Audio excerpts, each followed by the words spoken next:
तेव्हा आपल्यालाच काम करणे पडता। भांडी भी मीच घसते, कपडे मी धुते, झाडू भी मीच मारते।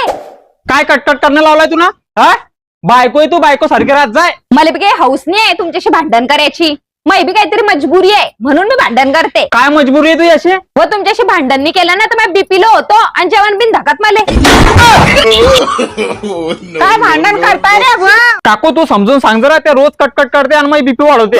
काय भांडण करते हो माय त्या नवऱ्यासोबत तू? त्या नवऱ्यामुळेच तर तुझं सौंदर्य टिकून आहे। मग सौंदर्य माझ्या नवऱ्यामुळे नाही काही, कोणामुळे मग? ह्या Alps good nature rosemary water spray मुळे माझे सौंदर्य टिकून आहे। याच्यानंच तर माझे केस लांब आणि दाट झाले। हे आहे Alps goodness rosemary water spray, याच्यानं माझा हेअरफॉल कमी झाला। हे इंडियाचं पहिलं आणि एकमेव क्लिनिकली अप्रुव्हल रोजमेरी वॉटर आहे। हे लाईट वेट, नॉन स्टिकी आणि नॉन ग्रीसी आहे। हे लगेच ऍब्झॉर्ब होते म्हणून याला धुयाचं अजिबात टेन्शन नाही। हे की नाही 3 पटीने हेअरफॉल कमी करते। याचा रिझल्ट तुम्ही 12 आठवड्यातच पाहू शकता। माझे बेबी हेअर तुम्ही पाहू शकता। तुम्हाला बी जर ह्या प्रोडक्टची लिंक पाहिजे असेल तर कमेंट बॉक्स मध्ये कमेंट करा किंवा purple.com वर जाऊन तुम्ही ऑर्डर करू शकता।